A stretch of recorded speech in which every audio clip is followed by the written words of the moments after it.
All right, 97.7 Outlaw Radio FM listeners, you already know what time it is, and right here, right now, we actually have multi-platinum producer and Grammy Award nominated producer as well. We got the one and only Rhythm D right here, live on the line, man. How are you doing this evening? Yes, yes, I'm great, man. I'm blessed, very blessed, man.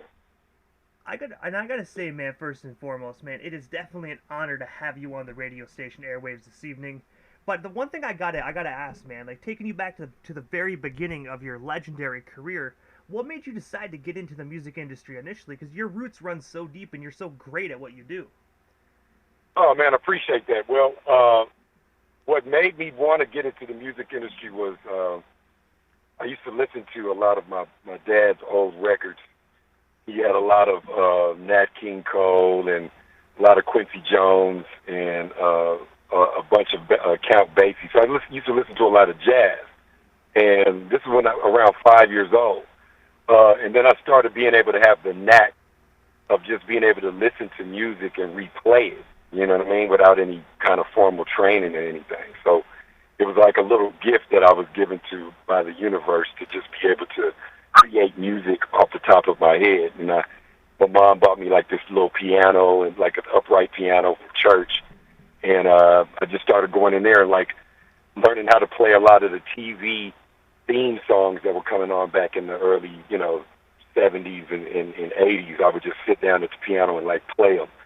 And that's what really got me started in music. But what got me into hip hop is when I heard a song called Numbers by Kraftwerk. And that had to be, I don't know if you've ever heard that, but it was, it didn't sound like real music, but it was all samples of voices, and it introduced the Planet Rock beat to the world, and it was by a group called I think they were called like Kraftwerk. Yeah, it was Kraftwerk's Numbers. That's the first song I heard that made me want to get into making hip hop. I'm gonna be honest, me personally, I haven't heard that, but I'm definitely gonna check out that song actually when we actually get off the interview, man. It actually sounds like it's very creative, and it sounds like a very creative song, man. Yeah, it's very very creative. It was the introduction into like noise. They were from I think they were German, and they're the ones that created the drum beat, the actual style of beat. Which introduced techno, like techno hop, and that beat was recreated by the Soul Sonic Force, the guy by the name of Arthur Baker, and African Bambaataa redid it and made Planet Rock, and that's what kind of spearheaded hip hop for me, is hearing those beats, and I wanted to be a producer, I wanted to be behind the scenes, and that's what really made me like, I started getting deep into pop locking and just the whole hip hop culture when it very began. I was a kid, and I just got heavy into it in my early years, and it ended up turning into something. Be careful what you wish for. And also, as well, in the year 1992, you actually contributed to Paperboy's album, The 9 Yards. I was wondering, how did yourself and Paperboy get connected? And of course, what was it like just producing that classic project? Okay, well, I would say maybe around the end of '91, I was a little bit, maybe about a year before the riots happened, and a friend of mine named Anthony McFarland, he owned a record store called International Records, which was in Inglewood, California. And I used to go up there all the time, and he had like a SP1200, which is, was the quintessential drum machine of hip hop back then. And, I used to go up there and I used to just make beats and go through all his records and make drum sounds and stuff. So a lot of the rappers would come through, and they would just sit there and freestyle to the beats I made. And so this one rapper came in, and his name was Mitchell. He didn't have a name at the time, and he just had that flow. Around the time DJ Quick was really big, and he had a group called Second to None, and Paperboy kind of had their flow, but it was doper. It had he had more words with it. He had like a different swag to it. So we linked up, and I actually made the actual beat for the 9 Yards. I made that probably a couple of days, and when I played that beat, he came in and he started freestyling, and it was dope. I ended up kind of, losing touch with him.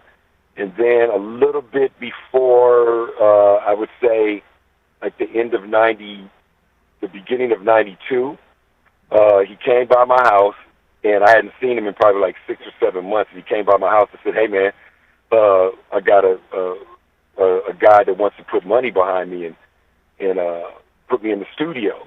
Let's work on some music." And that's when we decided to do Why Diddy, flip Do Why Diddy by Roger, by Zap. And that's what started it. And I gotta say as well, if I'm not mistaken, that's actually where not only Paperboy but yourself also got that Grammy nomination as well for the single Diddy. Yeah, the single Diddy, I produced it, arranged it. We got on a radio show called Whack It or Track It, and it's sort of like one of those radio shows where you kind of judge the song that people come in, they call in, and they judge the song that they like.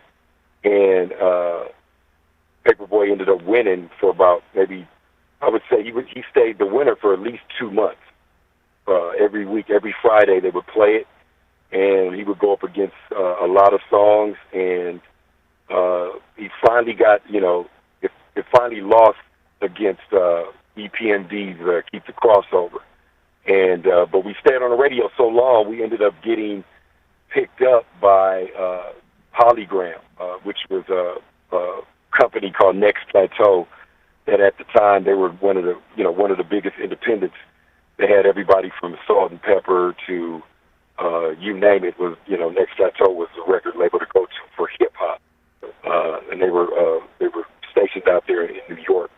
And we ended up getting a deal over there, and the guys that Paperboy signed to, they went in and signed him up, and the record came out, and it just played and played. It actually played so much that it got annoying, but that's just how hit records are. So it ended up being my first hit record out the park, and it got me a Grammy nomination that year, and I lost against Snoop, which was ironic later on, you know what I'm saying? So, but it was a blessing, and I was grateful for it.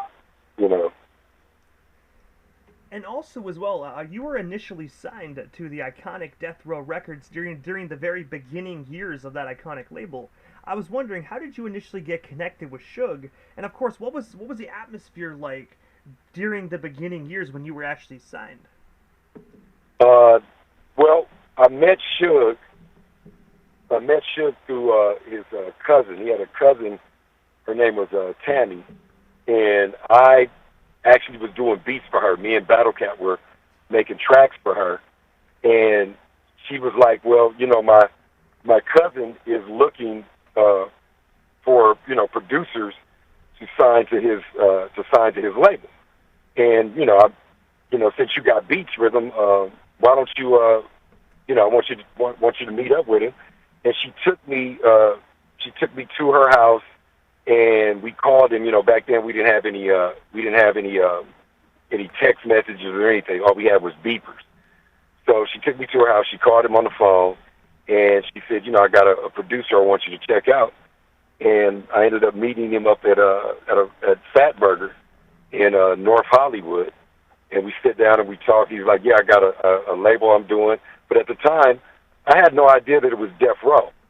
I was just trying to get put on and get a hit record, and at the time I wasn't really paying attention to the Diddy and how successful it was becoming. So ended up talking to Suge, we hit it off like brothers, and after that I didn't see him anymore for about I would say maybe a few months, and as the universe grants, I ended up running into a rapper named the Lady of Rage, and another female rapper by the name of Diamond brought her to my house, and she was wearing a Ruthless jacket that said Dr. Dre's name on it. So, you know, as a young producer, you know, we're all, you know, that's our idol, you know, growing up. So I was like, well, are you hooked up with Dre? She was like, yeah, Dre got a label. And, you know, she started running down to, you know, telling me the story about how the label was, you know, getting started and everything. She was like, look, he would, you know, I'm pretty sure him and the executive producer would love for you to come up there and play some of your tracks. And, you know, I'm going to tell them about you. So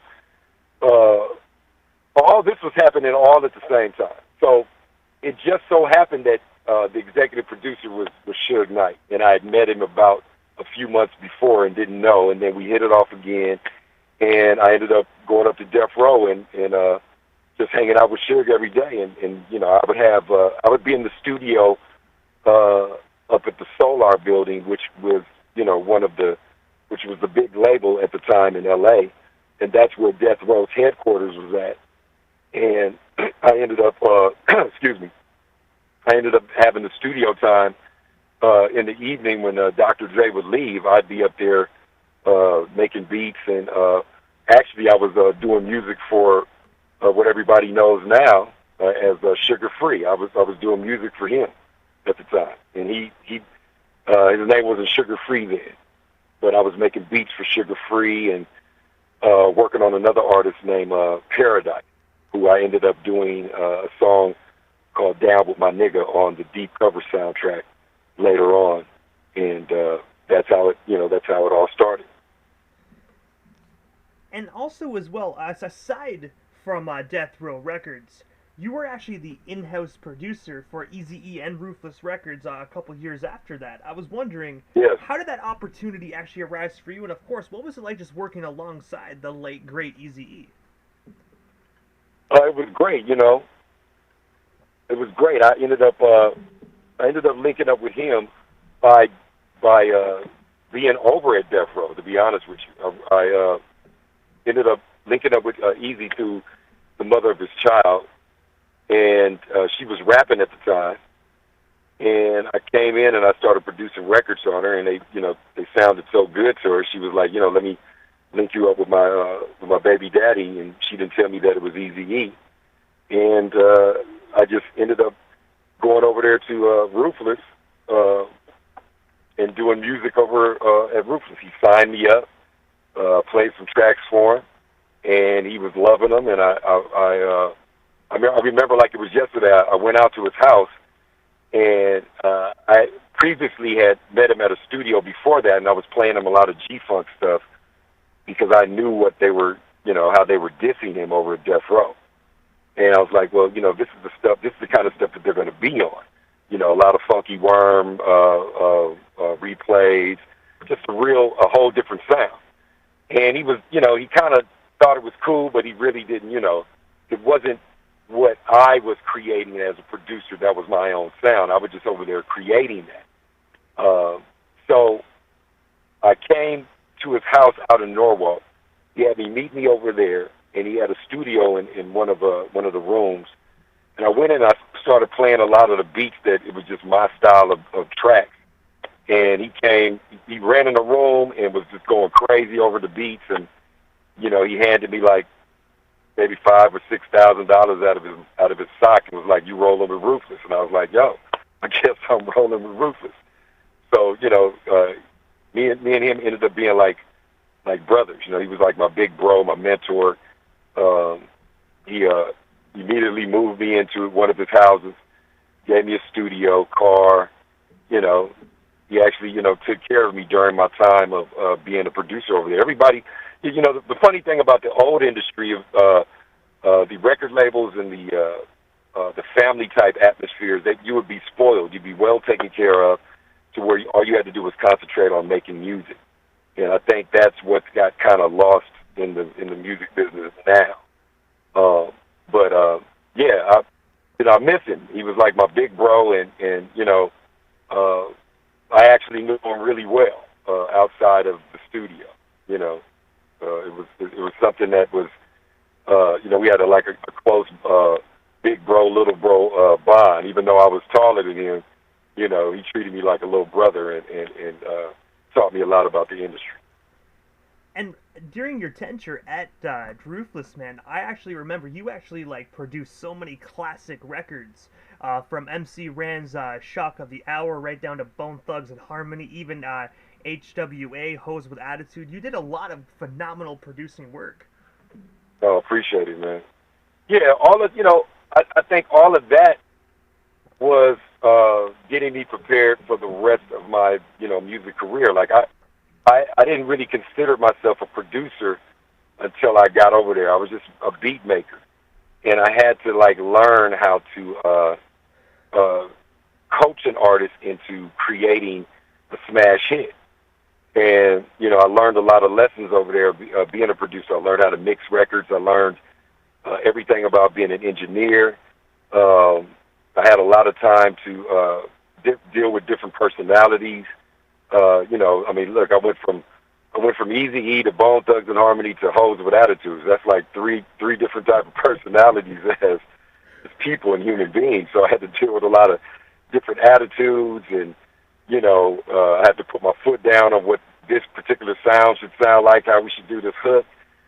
So being a producer is different than being a beat maker. I learned being over at Ruthless taught me how to be a producer, and being at Death Row too. So it was a lot of learning experiences, but I had a lot of fun, especially working with Hoes with Attitudes and MC Ren. MC Ren had became he joined the Nation of Islam around the time when I started producing records on it, and it was a big contrast going NWA to being militant, but it was dope, and I got a chance to really sit down and create something specifically for him and how he felt about society and how the world was, and in being part of the nation. So that was kind of different, but it let me get my PE, my Public Enemy side out of me. You know what I mean? It was real militant. And when I mentioned Bone Thugs and Harmony actually a few moments ago, "Creepin' on a Come Up" was actually why I believe that was the first Bone Thugs and Harmony record that came out on Ruthless. I have to ask, were you there when Bone Thugs and Harmony first made their way into Ruthless? And if so, what was it like just having those individuals around, man? Because me personally, I think they really changed the music industry with their sound. They were really one of a kind back in the day. Yes, they changed the music industry with their sound and their style. At the time when Eazy met Bone Thugs and Harmony, I was working on Gangsta Dracer and BG Knockout's album, and I just kept hearing him. Eazy would come to me and he'd be like, "Yo, man, I got this new group called Bone." They didn't have Thugs and Harmony behind their name yet, and he just kept telling me, "Bone, Bone this, Bone that, you rhythm. You gotta do something for him." And I'm like, "Okay, but I'm over here busy working with, working on Gangsta Dracer and BG Knockout." And he was like, "Yo, let me get you about the studio. Come over to this studio, and I want you to meet him." So I go out to Audio Achievements, which is where all of NWA's music was recorded, was the main studio. And I meet these guys. They're young, and they're not really gangsters. They're like thugs. It's totally different. And they had this flow that was super fast, so it needed slower beats to it. So Unique, along with myself, we kind of painted the tempo to the faster rapper.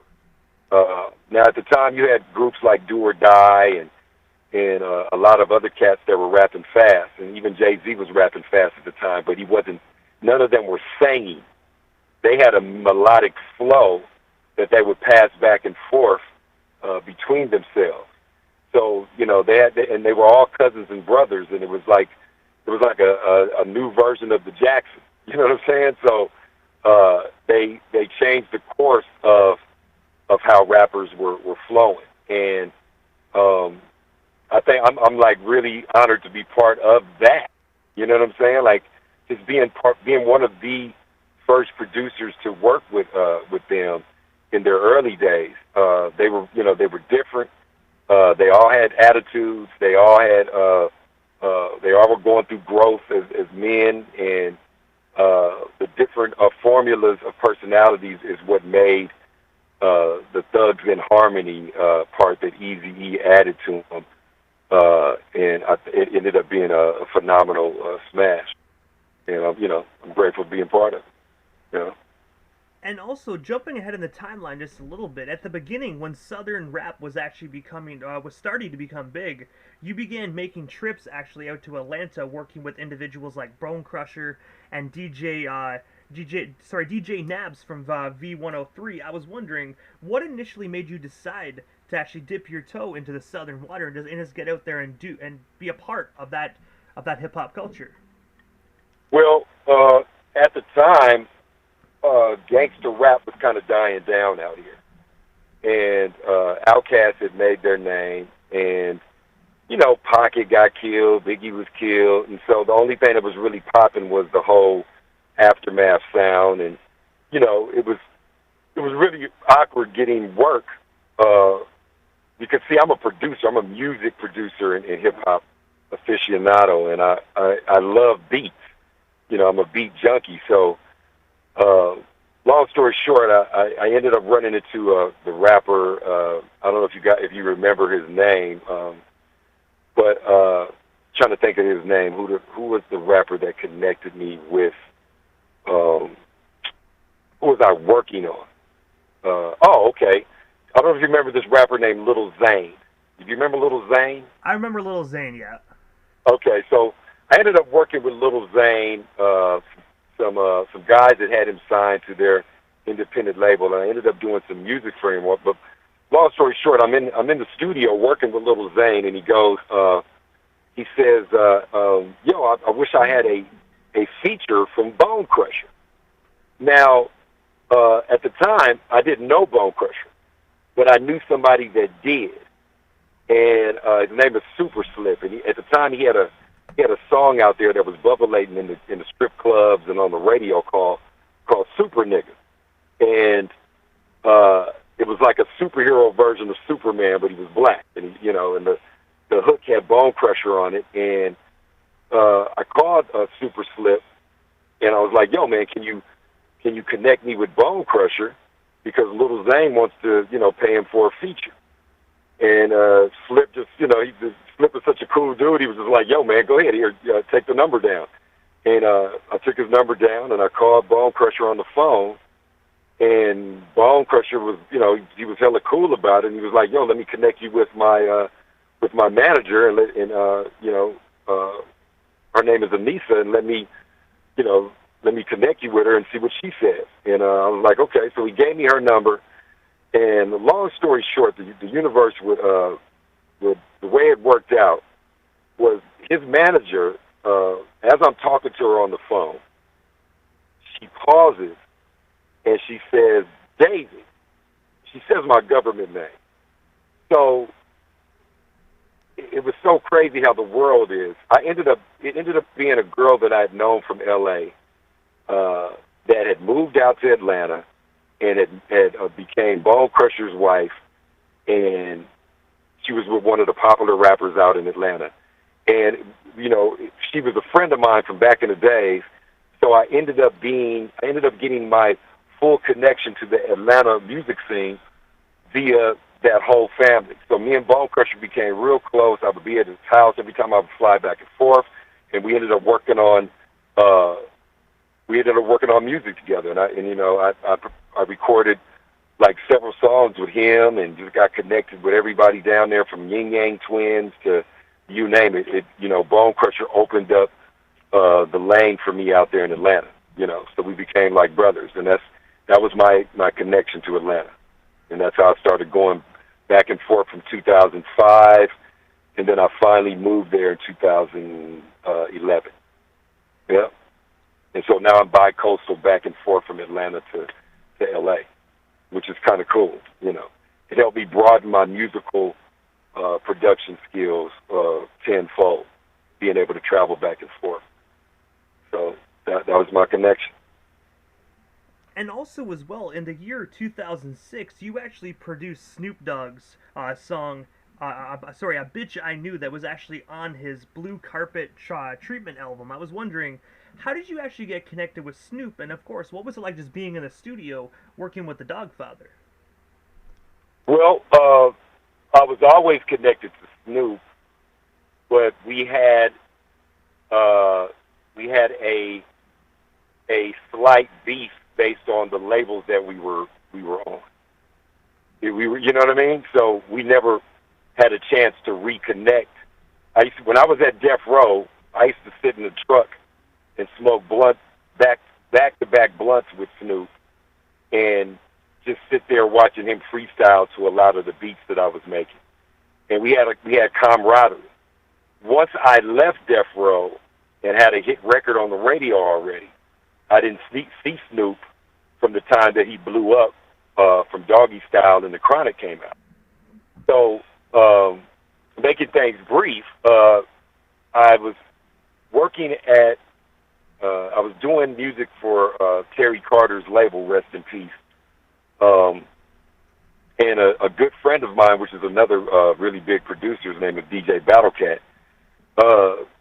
He's like my brother. So one day, Battlecat is connected with Snoop. They're working. They're doing 213. He's doing all the music over there. Snoop is his go-to producer besides Pharrell. So one day I'm with Battlecat, and he's like, man, I'm going up to the studio to work on Snoop. Give me some beats, Rhythm. Hand me some beats. Put as many beats on CD or whatever you can. And I'm a playing while I'm up at the studio with Snoop. I'm like, that's what's up. You know what I'm saying? Like, go ahead, bro. So I handed him, I put some beats on there, and it was this one beat that I wasn't finished with. I didn't finish the track, but the skeleton of it was dope, and it was super gangster. So it was like taking me back to what, my roots of what I really, was making. So I put that beat on there too. Now, at first I wasn't going to do it because it wasn't finished. It had no hook, no spaces, no none of that. So I put that beat on there along with 14 other ones. The night of, I would say, what was that? Was that 2007? It came out. So I would say probably the night of Thanksgiving of 2006.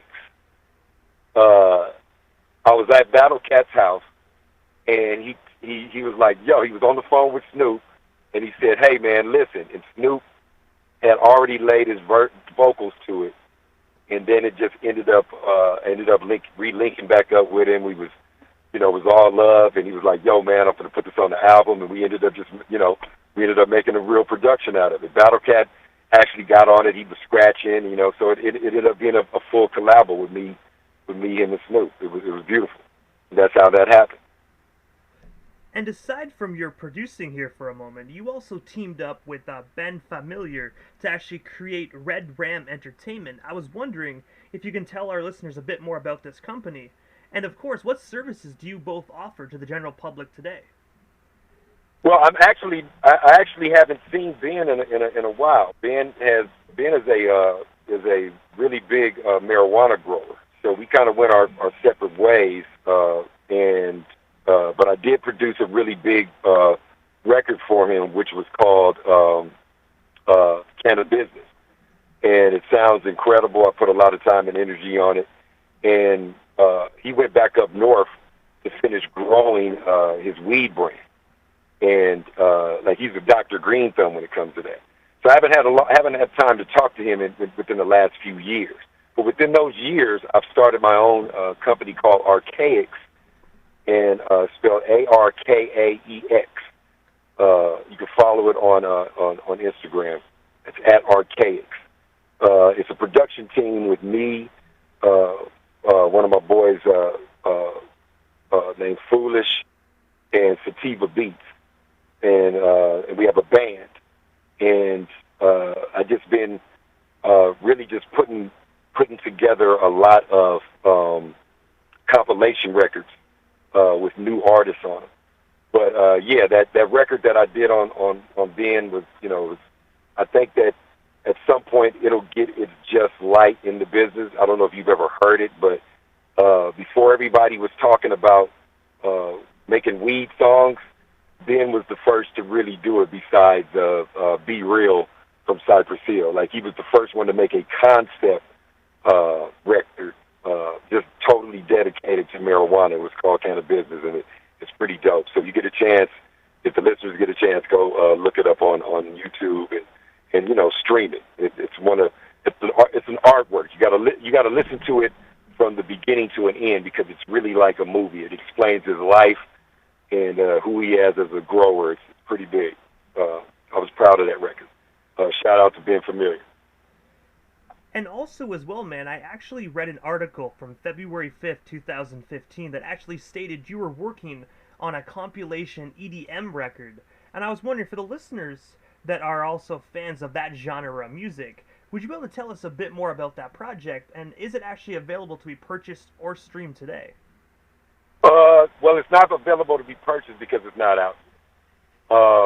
I'm still in the midst of working on it, and it's really going to be fusion. What I'm attempting to do with this brain of mine is create really magical beats. Like, you know what I'm saying? Like, it's going to be my style mixed with all of these other genres of music that I've soaked up as a producer. And I'm really perfecting it. And a lot of the songs that I have like odd features on them. So like one song has one of the cuts has Bone Crusher featuring Scarface and Corrupt in Music Soul Chop. You know what I'm saying? So it's like odd features of on these crazy beats that range from hip hop to trip hop to EDM to techno, then back into jazz, and you know, then I keep my roots as a gangster producer. Then I'll jump back over to trap. Then it's just fusion, and I'm putting it together, and I think I'll be done with it by, I would say, maybe mid April of 2022. I think I'll be finished with it. What I'm going to do is drop singles on the records to give it the buzz and get it played in, you know, clubs, and you know, have a record out there that's for each genre to love. You know, so I'll have my EDM record, I'll have my full hip hop record, I have features on some. A lot of the stuff will be just beats. So we're gonna see what happens with it. You know, I think it'll be something very entertaining. And I gotta say as well, it definitely sounds like a phenomenal project. I'm looking forward to getting my hands on one of those copies myself. It definitely sounds like a very unique, phenomenal project. Yeah, and I'll send you some stuff so you can check it out and, you know, tell me what you think. You know what I mean? Like, all ears are good ears. You know, I like to hear feedback. Hey, most definitely. I'll definitely check that out for sure. But also, as well, Rhythm, one of your most recent production releases is actually J.O. Felony's Hood Invasion Part 2. I was wondering, how did yourself and Felony get connected? And, of course, where can we actually snag this album today? Because I got to say, that's been on my playlist for a while, and I got to say, that production sound is absolutely exquisite. Well, yeah, I did that. I got connected with J.O. Felony years ago, and it was probably back in early 2002, I think it was when I first met him. And I met him through another friend of mine named Posey. And he just, you know, kept trying to reconnect us, and finally we got into the studio, and we later on recorded Little Mama's House, which is one of the songs on the album. And it just ended up being like you know, he's got a lot of antics and a lot of, like, he's very animated, and it was fun working with him because I got, you know, he's a lyrical genius and he's gangster with it. So it's sort of like, you know, I get the best of both worlds, because he's not only that, he's funny too. So, you know, you're joking around with him, and you know, he just came up with these lyrics and this story about going to Little Mama's house. And we just sit there and laid it. He laid it all the way through. No breaks. I just let him go, push record, and he just, you know, laid the whole song.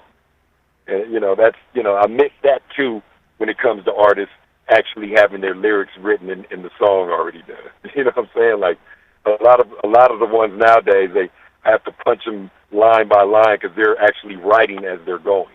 You know what I mean? And people don't know that. It's like, just start writing your rap. You know what I mean? Even if you put them on your phone, have them written and finished. But anyway, that's pretty much how that happened. Posey told me to go link up with him, and I linked up with him. I started playing him a gang of beats, and he chose that one that we did Lil Mama's House on, and that was it. And also, as well, I have to ask, what is next for yourself, Rhythm D? Because I know we only touched base on a sliver of your legendary career here this evening. But I have to ask, is there anything we missed? Anything else you still want to talk about or promote? Well, we still got you here live on the radio station airwaves this evening. Right now, I want to promote the fact that I'll be doing voiceovers for cartoons soon. So you're going to hear me doing a lot of voiceovers. I'm working on that. I'm working on doing film and television, scoring for a lot of movies and TV.